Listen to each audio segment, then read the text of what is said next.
It's one thing to say, hey, I don't believe in the Gospels, I just believe in the Quran, and the Quran says that Jesus didn't die, so I believe that Jesus didn't die. That's one thing. It's something else entirely to say, according to the Gospels, Jesus didn't die. If you say, according to the Gospels, Jesus didn't die, then there are only two possibilities. You're either completely ignorant, you've never read them, so you don't know what they say, or you're deceptive. You have read them, but you're a compulsive liar. Zakir Naik tells his followers that according to the Gospels, Jesus didn't die. His favorite argument is the sign of Jonah from the Gospel of Matthew.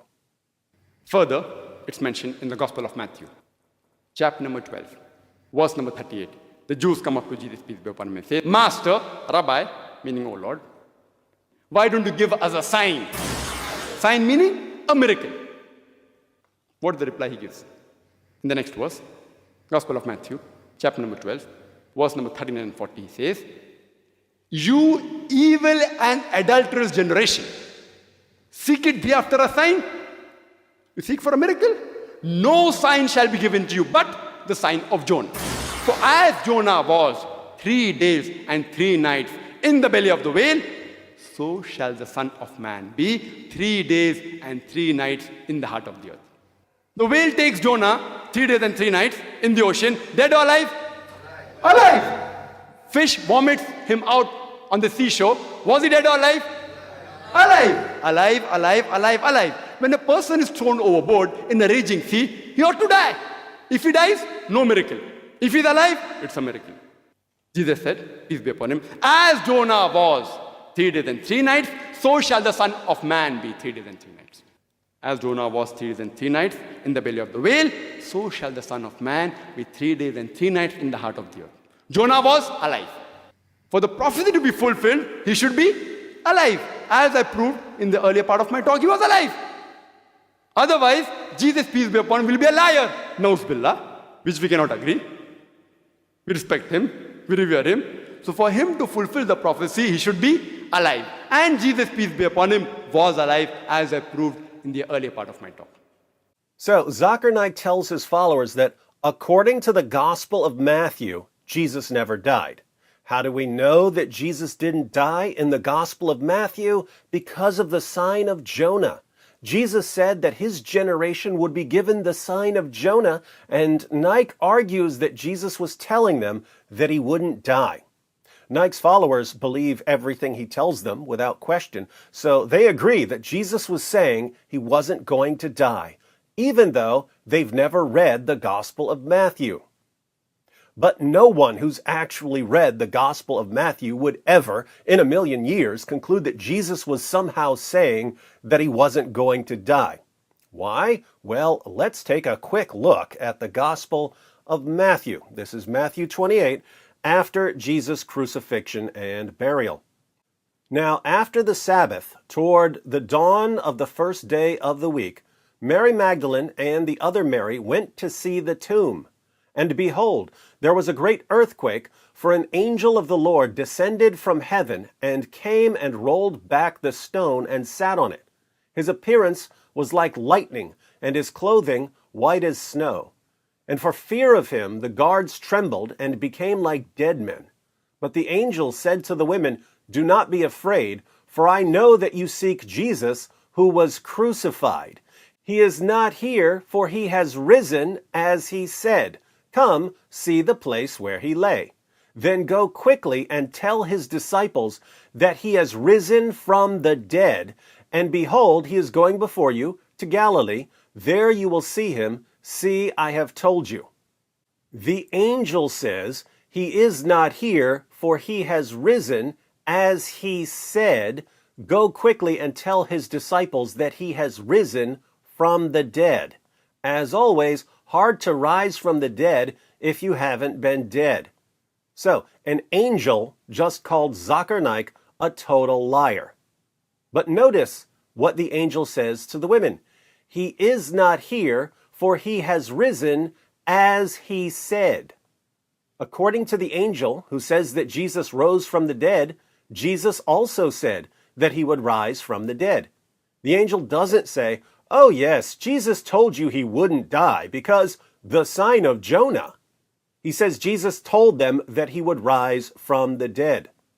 Muslims, who are you going to believe? Zakir Naik or an angel? So, where did Jesus say that he would rise from the dead? In a bunch of places in the Gospels, but let's look at what Jesus said in Matthew 16. Why am I going to Matthew 16?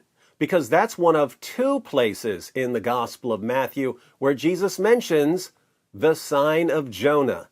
Jesus says in Matthew 16, verse 4, "An evil and adulterous generation seeks for a sign, but no sign will be given to it except the sign of Jonah."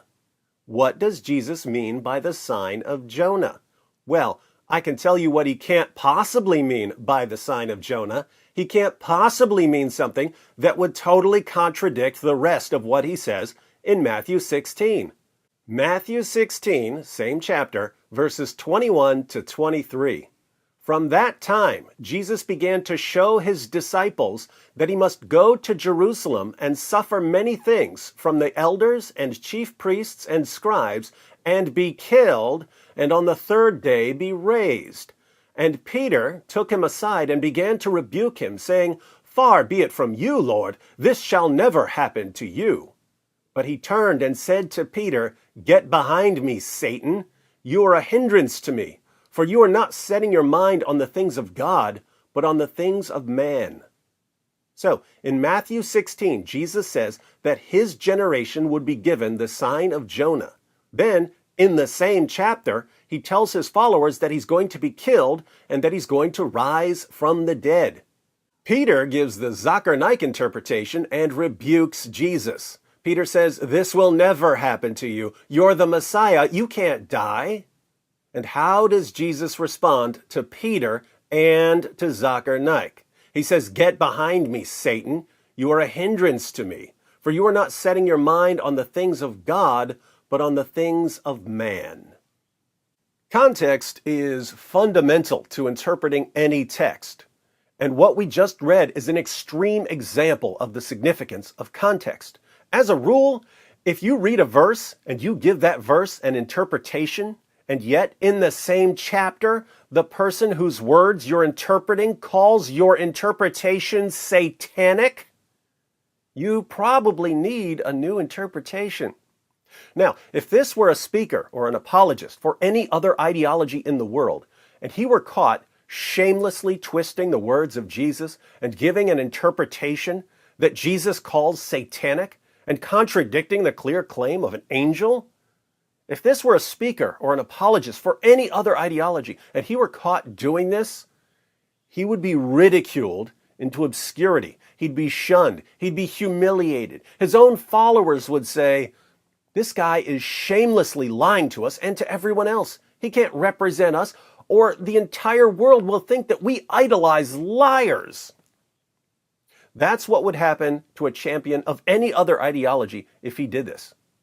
But Zakir Naik knows his audience. He knows that his followers love it. I mean love it when he lies, especially when he lies about Jesus. Fortunately, as much damage as Zakir Naik has done to the minds of his followers, he's doing even more damage to his own religion because he's given us an endless supply of ammunition to expose him.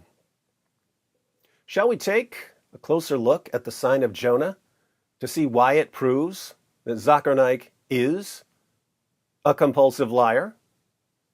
You proud of that. You proud of that. You proud of that. It just backfired on you. You proud of that. You proud of that. You proud of that. It just backfired on you. This is a part of our religion. There's a reason to it. Yeah?